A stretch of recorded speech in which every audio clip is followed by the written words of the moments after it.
Hello दोस्तों, मेरा नाम Vishal Sonone Patil, central excise inspector CJ 17 और डिफरेंट विशाल यूट्यूब चैनल पे आप सभी लोगों का स्वागत है। जैसे कि आप लोगों को पता है कि हम यहाँ पे केमिस्ट्री पढ़ रहे हैं। जीएस हम पूरा का पूरा कंटेंट एकदम बढ़िया तरीके से करना चाहते हैं और हम करके रहेंगे, जिससे ये रहेगा कि भैया आपको जीएस में बहुत अच्छा स्कोर आएगा, आपका एक भी मार्क नहीं जाएगा जीएस में। ये हमारी कोशिश है, क्योंकि हमारा कंटेंट ऐसा होता है कि हमारे कंटेंट के बाहर कुछ भी नहीं आता। ठीक है, तो हमारे कंटेंट में बहुत तगड़ा दम है, ये हम जानते हैं। बस आपको बहुत अच्छे से पढ़ते रहना है और बिल्कुल भी नहीं डरना है। जैसे कि अभी हमने पीरियड टेबल हमारा चल रहा है केमिस्ट्री में, ठीक है। तो अभी आज हम ग्रुप 16 पढ़ने वाले। केमिस्ट्री का प्लेलिस्ट जाके देखना, बहुत बढ़िया बढ़िया तरीके से वीडियो बने हुए हैं और उसमें से पढ़ाई करना। नोट्स यदि आपको चाहिए तो मेरा व्हाट्सअप नंबर है, कमेंट सेक्शन में भी रहेगा, देन सब जगह पे रहेगा, डिस्क्रिप्टिव बॉक्स में भी रहेगा। लेकिन फिर भी यहाँ पे भी मैं फिर से लिख देता हूँ ताकि आपको कोई तकलीफ ना हो। 8668391131, ये मेरा पर्सनल व्हाट्सएप नंबर है। कॉल बिल्कुल भी मत करना, व्हाट्सएप कर देना। आपका नाम, आपका स्टेट का नाम बता देना, मैं आपको नोट्स प्रोवाइड कर दूंगा पूरे के पूरे फ्री से। ठीक है, चलो मैं अभी यहाँ पे मिटाता हूँ ये नंबर। ठीक है, आपको कमेंट सेक्शन वगैरह सारी जगह पे ये नंबर मिल जाएगा। ठीक है, चलो ग्रुप 16 यदि अभी हम पढ़ रहे थे, तो ये जो ग्रुप जो 16 होता है, इसी को ऑक्सीजन ग्रुप कहा जाता है, या इसको चाल्कोजन कहा जाता है। क्या? चाल्कोजन या ऑक्सीजन ग्रुप कहा जाता है। किसको भैया? ग्रुप 16 को बोला जाता है। ठीक है, जैसे कि देखो, ये बोरॉन फैमिली थी, ये कार्बन फैमिली थी, नाइट्रोजन, तो इसको ऑक्सीजन फैमिली या ऑक्सीजन ग्रुप कहा जाएगा या चाल्कोजन कहा जाएगा। ठीक है, तो ये चीज़ें आपको याद रखनी है। ठीक है, जैसे अभी जो ग्रुप 16 के सारे जो एलिमेंट्स हैं, हमें सभी के सभी एलिमेंट्स अब अभी याद रखने हैं। जैसे कि देखो, हमने ये एलिमेंट्स सब याद रखे थे फर्स्ट ग्रुप जब हमने पढ़ा था। हेलिना के रब से फरियाद, ये ट्रिक मैंने आपको बताई थी। देन ये सेकेंड ग्रुप जब हमने पढ़ा था, देन हमने बेटा मांगे कार स्कूटर बाप रोए, ये ट्रिक मैंने आपको बता दी थी। देन ये बैंगन आलू गाजर इन थैला, ठीक है, ये हमने ग्रुप 15 के टाइम, ग्रुप 16 के टाइम कहे सीताजी सुने प्रभु, मैं रिवाइज कर रहा हूँ। ठीक है, देन नेपाल पाकिस्तान ऑस्ट्रेलिया सब भिखारी, यहाँ पे ये हमने याद कर लिया था। अभी ये जो है, ये ग्रुप जो है, ठीक है, ये ग्रुप हम पढ़ने वाले जो कि ग्रुप 16 रहने वाला है। ठीक है, ये ग्रुप 13, 14, 15, 16, 17, 18 होता है। ठीक है, तो ये जो है ग्रुप 16 जो अभी हम पढ़ने वाले हैं, उसका ट्रिक रहेगा आपका ओल्ड स्टाइल से टीपो। ओल्ड स्टाइल से टीपो। टीपो यानी क्या? जैसे बच्चे आई थिंक जो चीटिंग वगैरह करते हैं वही टीपना होता है ना, तो वही वो कैसा टीपना है, लेकिन ओल्ड स्टाइल से। ठीक है, तो ओल्ड स्टाइल से टीपो, ये ट्रिक आपको याद रखनी है, क्योंकि हमें पीरियड टेबल में जो मैं आप लोगों को बता रहा हूँ वो सारे के सारे एलिमेंट्स आपको याद रखने हैं और उनके एटॉमिक नंबर भी आपको याद रखने हैं, क्योंकि एग्जाम में ये सारी की सारी चीज़ें आ सकती है और आती है। और ये कोई नहीं पढ़ाता, सिर्फ डिफरेंट विशाल यूट्यूब चैनल पर पढ़ाया जाता है। ठीक है, इसलिए हमारे कंटेंट के बाहर कुछ क्वेश्चन नहीं आता, लेकिन बाकी दूसरे बच्चे होते हैं वो दूसरी और जगह से पढ़ते हैं, फिर बोलते हैं कि जीएस कितना मतलब डरावना है, जीएस के पता नहीं कहाँ से क्वेश्चन। आप प्रॉपर ढंग से आपको पढ़ना चाहिए। ठीक है, तो चलो ओल्ड स्टाइल से टीपो, ये वाला ट्रिक तो आपको याद रखना है। अभी ओल्ड यानी ओ यानी ऑक्सीजन। तो ग्रुप 16 में जो फर्स्ट एलिमेंट है वो कौन सा है? वो ऑक्सीजन है। ठीक है, ओल्ड हो गया। देन ओल्ड स्टाइल यानी सल्फर। ठीक है, यस यानी सल्फर है ना, तो ओल्ड स्टाइल तो हो गया अपना। ओल्ड स्टाइल से यानी यसी, ये क्या है? ये सिंबल है, संकेत यानी इंग्लिश मीडियम वाले बच्चे सिंबल होता है।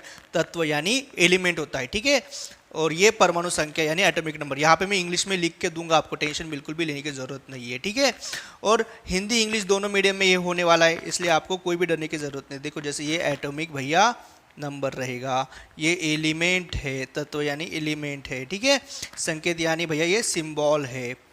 ठीक है, तो आपको कोई भी ज़रूरत नहीं है डरने की। पूरा का पूरा, यदि आप इंग्लिश मीडियम, हिंदी मीडियम, कोई भी मीडियम से हो, आपको पूरा का पूरा यहाँ पे समझ में आएगा। ठीक है, तो देखो ओल्ड स्टाइल से टीपो। ठीक है, ओल्ड स्टाइल से तक आप आगे थे, से यानी सेलेनियम होता है। ठीक है, देन टी ओल्ड स्टाइल से टी हो गया ना, ओल्ड स्टाइल से टीपो में से टी यानी टेलोरियम होता है। ठीक है, देन पो यानी पोलोनियम, इंग्लिश में भी मैंने यहाँ पे लिखा है। ठीक है, देन ओल्ड स्टाइल से टीपो means first element of group 16 is oxygen, then sulphur, then selenium, then tellurium, then polonium and then ये जो ग्रुप है ये नया एलिमेंट है, न्यू एलिमेंट, नया तत्व यानी इंग्लिश में न्यू एलिमेंट। ओके, सो ये जो है ये लिवरमोनियम है। ओके, और ये क्या था, जैसे कि हमने ग्रुप 13, 14, 15 में भी देखा था कि जो सबसे नीचे वाला एलिमेंट है वो पहले नहीं थे, तो वहाँ पे हमने ब्लैंक बॉक्स, मतलब जो जिन्होंने पीरियड टेबल बनाया था उन्होंने ब्लैंक बॉक्स वहाँ पे रख दिया था। उनको पता था यहाँ पे फ्यूचर में एलिमेंट आएंगे, और हमारे साइंटिस्ट लोगों ने उस एलिमेंट को ढूंढ लिया जो कि था ग्रुप 16 में, जो था वो था लिवरमोनियम। ठीक है, तो एक्चुअली क्वेश्चन कैसे पूछे जा सकते हैं एग्जाम हॉल में, इसलिए मैं आपको ये सारी चीज़ें आपको याद करा रहा हूँ। जैसे पूछ सकता है कि भैया सेलोनियम कौन से ग्रुप में है, तो आपको पता होना चाहिए ये ग्रुप 16 में है। सल्फर कौन से ग्रुप में है, तो आपको पता होना चाहिए ये ग्रुप 16 में है। ओके, ऐसे आपको क्वेश्चन पूछे जा सकते हैं। ठीक है, या मतलब which of the following element is from group 16, तो फिर ऐसे 4 आपको ऑप्शन दिए जाएंगे और मान लो उसमें एक ऑप्शन सेलेनियम रहेगा, तो भैया आपको सेलेनियम ऐसे टिक करना है, मतलब ये है ना। ठीक है, तो ये सारे एलिमेंट कौन से होते हैं, ग्रुप 16 के होते हैं। ये चीज़ें आपको बहुत ही अच्छे तरीके से याद रखनी है। अभी परमाणु संख्या यानी एटॉमिक नंबर भी आपको याद रखना है। चलो एक बार पीरियड टेबल में देख ही लेते हैं ना। ओल्ड, ठीक है, ओल्ड स्टाइल से टीपो है ना, ओल्ड स्टाइल से टीपो। ठीक है, तो ओ यानी ऑक्सीजन, स्टाइल यानी सल्फर, से यानी सेलेनियम, टी यानी टेलोरियम, पीओ यानी पोलोनियम, और ये लास्ट वाला ये एलिमेंट लिवरमोनियम होता है, जो आपको याद रखना है। लिवरमोरियम होता है ये। ठीक है, ये आर है लिवरमोरियम। ठीक है, वैसे स्पेलिंग का इतना कोई पूछेगा भी नहीं आपको। ठीक है, तो ये सारे, तो एक तो आपको ग्रुप 16 के एलिमेंट पता होने चाहिए। ओल्ड स्टाइल से टीपो ये ग्रुप 16 की ट्रिक है, उससे सारे के सारे एलिमेंट आपको याद रहने चाहिए, क्योंकि एग्जाम हॉल में ये पूछे जा सकते हैं। ठीक है, अभी ऑक्सीजन का एटॉमिक नंबर 8 होता है। ठीक है, ये एटॉमिक नंबर भी आपको याद रखना होता है, और उसको कैसे याद रखना है ये हम ट्रिक से भी बताते हैं। जैसे ऑक्सीजन का एटॉमिक नंबर 8 होता है, ये तो आपको याद रखना ही होगा, और जो जिन बच्चों का ऑलरेडी साइंस बैकग्राउंड से जो बच्चे हैं उनको ये पता भी होगा। ठीक है, तो ऑक्सीजन का एटॉमिक नंबर 8 होता है। ठीक है, देन 8 में यदि हम फिर से 8 ऐड कर दें यानी 8 + 8, ठीक है, ये हम करते आ रहे हैं ना, ग्रुप फर्स्ट, सेकेंड, थर्ड, 13, 14, 15 सब में ये हमने किया था, ये वाला चीज़ है ना। तो देखो 8 में +8 करेंगे हम तो 16, ये किसका भैया, सल्फर का एटॉमिक नंबर है। ओल्ड स्टाइल, सल्फर के बाद सेलेनियम आता है भैया तुम्हारे 16 में, यदि 18 हम ऐड कर दे तो 34 आता है, जो सेलेनियम का एटॉमिक नंबर होता है। सेलेनियम के बाद आता है टेलोरियम, यदि 34 में भैया 18 ऐड कर दे तो 52 एटॉमिक नंबर आता है टेलोरियम का, और टेलोरियम में यदि हमने 32 ऐड कर दिया तो पोलोनियम का एटॉमिक नंबर 84 आता है। पोलोनियम के बाद लिवरमोनियम, और 84 में, ठीक है, ये तुम्हारा 84 है, 84 में 32 ऐड कर दिया तो 116 ये लिवरमोरियम का एटॉमिक नंबर होता है। तो हमें तो याद करने होते हैं, जैसे हमें क्वेश्चन पूछा जा सकता है भैया सेलेनियम का एटॉमिक नंबर क्या है, तो आपको पता होना चाहिए 34 है। यदि पोलोनियम का एटॉमिक नंबर क्या है, आपको पता होना चाहिए 84 है ना। ये चीज़ें आपको पता होनी चाहिए। यदि आपको ऑक्सीजन का एटॉमिक नंबर पता है 8, तो आप किसी भी एलिमेंट का एटॉमिक नंबर ये कर सकते हैं, क्योंकि आपको पता है ओल्ड स्टाइल से टीपो, तो फटाफट ये कर देना। अच्छा, ऑक्सीजन, सल्फर, जैसे मान लो भैया सेलेनियम का एटॉमिक नंबर आपको पूछा है, तो भैया ओल्ड स्टाइल से यानी, ठीक है, ऑक्सीजन का एटॉमिक नंबर 8 है, 8 में 8 मिला दीजिए तो 16 सल्फर का हो जाता है, और 16 में 18 मिला दिया तो 34, यानी सेलेनियम का एटॉमिक नंबर 34। ऐसे आप फटाफट 5-6 सेकंड में सेलेनियम का एटॉमिक नंबर निकाल के मार्क्स पा सकते हो।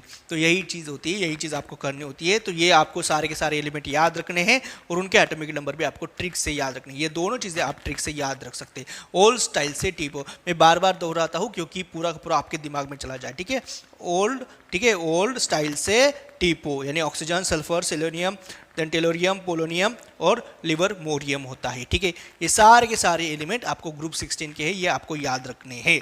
ठीक है, चलो अभी हम थोड़ा सा इस जो एलिमेंट है जो 16 ग्रुप के, उनके बारे में कुछ जानकारी लेते हैं जो कि एग्जाम पॉइंट ऑफ व्यू से इंपॉर्टेंट है। जैसे फर्स्ट एलिमेंट ऑक्सीजन है। ठीक है, तो ऑक्सीजन सिर्फ ओ में हो ना, तो उसको क्या बोला जाता है, नैसेंट ऑक्सीजन, यानी जब जब वो, जैसे ही वो नया कोई ऑक्सीजन बनेगा तो ओ फॉर्म में रहेगा, ओनली एक ऑक्सीजन। ठीक है, इसमें ओनली एक ऑक्सीजन है ना, लेकिन जब 2 ऑक्सीजन हो जाते हैं तो वो क्या बन जाता है, आपकी ऑक्सीजन गैस। जो गैस हम लेते हैं हमारे बॉडी के अंदर, तो हम O2 के फॉर्म में लेते हैं, लेकिन सिर्फ O है ना, तो उसको नैसेंट ऑक्सीजन कहा जाता है। ठीक है, ये बस कुछ चीज़ें बस थोड़ी सी आपको याद रखनी है, उसमें कोई इतना डरने वाली बात नहीं है। लेकिन जो ओजोन है ना, ओजोन लेयर आपने सुनी होगी, हमारे एटमॉस्फेयर में ओजोन लेयर होती है, इसको हम ज्योग्राफी में भी पढ़ते हैं। कौन से लेयर में ओजोन होती है ना, ये सब हम जियोग्राफी में भी पढ़ते हैं, वहाँ पे भी हम पढ़ेंगे, उससे एग्जाम में क्वेश्चन आते हैं। बस अभी आपको ये याद रखना है कि भैया जो ओजोन होता है ना उसमें भी ऑक्सीजन होता है, लेकिन वो O3 के फॉर्म में होता है। एक्चुअली जो ओजोन लेयर होती है ना, जो एटमॉस्फेयर में होती है बहुत ऊपर, वो क्या करती है भैया, जो तुम्हारे यूवी रेज होते हैं जो सन की तरफ से आ रहे होते हैं, उनको मतलब प्रोटेक्शन करता है, तो मतलब उनको आने नहीं देता धरती के ऊपर, उसकी वजह से फिर हमारा मतलब अच्छा खासा चल जाता है, हमें कैंसर नहीं होता है। इसलिए ओजोन लेयर होना बहुत ही इंपॉर्टेंट है, ठीक है। तो ऑक्सीजन गैस तो O2 के फॉर्म में हम लेते हैं, और जो ओजोन लेयर में जो ऑक्सीजन होता है वो O3 के फॉर्म में होता है।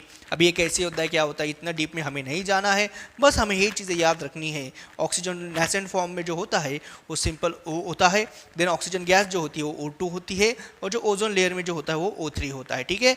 और ऑक्सीजन ये क्या है, एक अधातु। इंग्लिश मीडियम वाले बच्चे, this is non metal, oxygen is non metal, ये भी चीज़ आपको याद रखनी है। बहुत आसान है, एकदम आसानी के साथ, एक भी पॉइंट मिस नहीं करते हुए हम पढ़ने वाले हैं।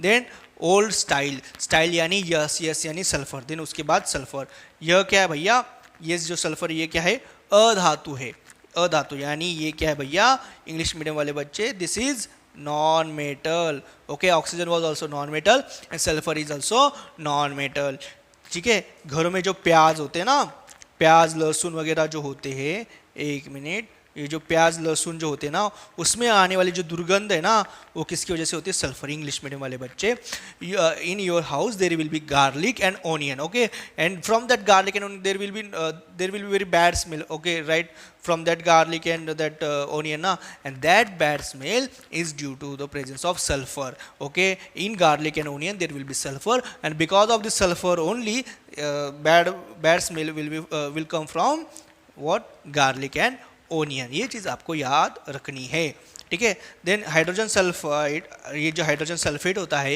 यानी H2O होता है, एक सल्फर का यौगिक है, ओके, दिस इज अ यौगिक यानी इंग्लिश मीडियम वाले बच्चे कंपाउंड, ओके।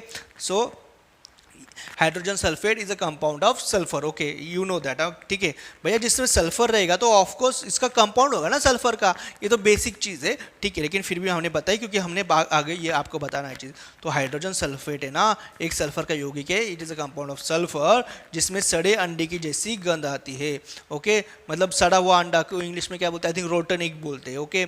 जो रोटन एग होता है, शायद रोटन एग ही सही टर्म है, उस जो है ना, उस देखो रोटन एग से बहुत गंदी स्मेल आती है, very bad smell, okay, that smell is because of hydrogen sulphate, okay. इसका स्मेल बहुत गंदा होता है, बहुत गंदा होता है। यदि आपने लैब में कहीं पे भी हाइड्रोजन सल्फेट बना लिया ना, तो भैया यदि आपने फर्स्ट फ्लोर पे बना लिया ना hydrogen sulphate, second third floor सबको पता चल जाएगा कि भैया हाइड्रोजन सल्फेट है, बहुत गंदी गंदी स्मेल आती है हाइड्रोजन सल्फेट से, ठीक है। तो सल्फर का ये हो गया क्या कि भैया sulphur is a non metal, then in garlic and onion, that smell in garlic and onion is because of sulphur present in it, then hydrogen sulphate is a compound of sulphur and the smell of hydrogen sulphate is like rotten egg, okay, rotten egg की जैसे उसकी smell होती है, ये चीज़ें आपको याद रखनी है। देन नेक्स्ट है ओल्ड स्टाइल से यानी सेलिनियम, और सेलिनियम भी क्या है भैया, तुम्हारा एक नॉन मेटल है, बस इतना ही आपको याद रखना है, ठीक है भैया। तो ओल्ड स्टाइल से हो गया आपका, अभी टीपो यानी ये सारे टेलोरियम पोलोनियम वगैरह है ना, उनके बारे में हम पढ़ लेंगे, कोई टेंशन वाली बात नहीं है, ठीक है। तो भैया ये टेलोरियम है, टेलोरियम क्या होता है, मेटोलाइट, कभी कभी एग्जाम में पूछा जाता है, इसलिए हमने यहाँ पे लिखा है कि भैया पूछ ले कि टेलोरियम क्या मेटल है, नॉन मेटल, मेटोलाइट, तो आपको पता होना चाहिए कि टेलोरियम एक मेटोलाइट है। ओल्ड स्टाइल से टीपो, पो यानी भैया पोलोनियम, पो यानी पोलोनियम, पोलोनियम एक क्या है, रेडियो एक्टिव एलिमेंट है, okay, you should know that polonium is a radio active element, यानी इंग्लिश मीडियम हिंदी मीडियम वाले बच्चे, पोलोनियम एक रेडियो एक्टिव तत्व है, ठीक है, और ये मेटल होता है, पोलोनियम एक मेटल होता है, ठीक है। और पोलोनियम के समस्थानिकों की संख्या 42 है, समस्थानिक यानी isotopes, okay, there are 42 isotopes of polonium, okay. अभी आइसोटोप क्या होते हैं क्या नहीं होती है मैंने ऑलरेडी बहुत बार पिछले वाले लेक्चर में बता के रखा है, तो मैं अभी यहाँ पे नहीं बताऊंगा, बस आपको यहाँ पे ये याद रखना है कि there are 42 isotopes of polonium, okay. So actually पहले ये 33 फिगर थी, बट मैंने फिर क्योंकि ये अपडेट होता रहता है, तो मैंने विकीपीडिया से अभी जो लेटेस्ट अपडेट है वो क्या है 42 लिया हुआ है, पहले ये 33 थी 42, उसके पहले तो ये 27 भी थी, बट ये अपडेट होते रहती, नए नए मतलब आइसोटोप्स आते रहते हैं, साइंटिस्ट उसको ढूंढते रहते हैं। तो at this moment there are 42 isotopes of polonium, ठीक है। और ये विकीपीडिया का डाटा है, यानी ये करेक्ट डाटा होता है, ठीक है। सो यू शुड नो कि there are 42 isotopes of polonium, ठीक है। और सबसे इंपॉर्टेंट बात, ये एग्जाम में क्वेश्चन पूछा जाता है, highest number of isotopes in periodic table, ये किसके होते हैं भैया, ये होते हैं तुम्हारे पोलोनियम। एग्जाम में क्वेश्चन पूछा जाता है which of the element in periodic table has the highest number of isotopes, तो आपका आंसर रहेगा पोलोनियम। इंग्लिश मीडियम वाले बच्चे, पोलोनियम के आवर्त सारणी में सबसे ज्यादा समस्थानिक है। अब ये समस्थानिक यानी आइसोटोप्स क्या होते हैं, ये मैंने ऑलरेडी आपको पढ़ के रखा है, पिछले वाले लेक्चर जाके देखो, ठीक है। तो पोलोनियम आपका पोलोनियम भी हो गया कि एक रेडियोएक्टिव मेटल है, ठीक है, रेडियोएक्टिव एलिमेंट है ये, ठीक है। और इसके 42 आइसोटोप्स, इसके सबसे ज़्यादा आइसोटोप्स होते हैं पीरियोडिक टेबल में। इतने आइसोटोप्स किसी के नहीं होते। हाइड्रोजन के 3 होते हैं, ये भी मैंने आपको पढ़ा के रखा है पहले, है ना। कौन कौन से होते हैं कमेंट सेक्शन में ज़रूर बता देना, है ना। हाइड्रोजन के तीनों जो आइसोटोप्स है ना, उनके नाम ज़रूर कमेंट सेक्शन में बता देना। जो बच्चों ने पढ़ के रखा है अच्छे से, ठीक है, उनको समझ में आ जाएगा। और भैया सबसे इंपॉर्टेंट बात, रिवाइज करते रहना है, बिना रिवीजन का कभी भी कोई भी गवर्नमेंट एग्जाम नहीं निकलता, ये सबसे इंपॉर्टेंट बात है। और जो लिवरमोनियम है, जो हमारे साइंटिस्ट लोगों ने ढूंढ के निकाला था, एक्चुअली उन्होंने वो आर्टिफिशियल बना था, इसलिए आर्टिफिशियल रेडियोएक्टिव एलिमेंट होता है तुम्हारा लिवरमोनियम, ठीक है। तो ये सारा हमारा ग्रुप 16 हो चुका है, ठीक है। ग्रुप 16 में सारे हमने ये सारे एलिमेंट पढ़ लिए थे, कौन कौन से, oxygen, sulphur, selenium, tellurium, polonium और लिवरमोनियम, ठीक है।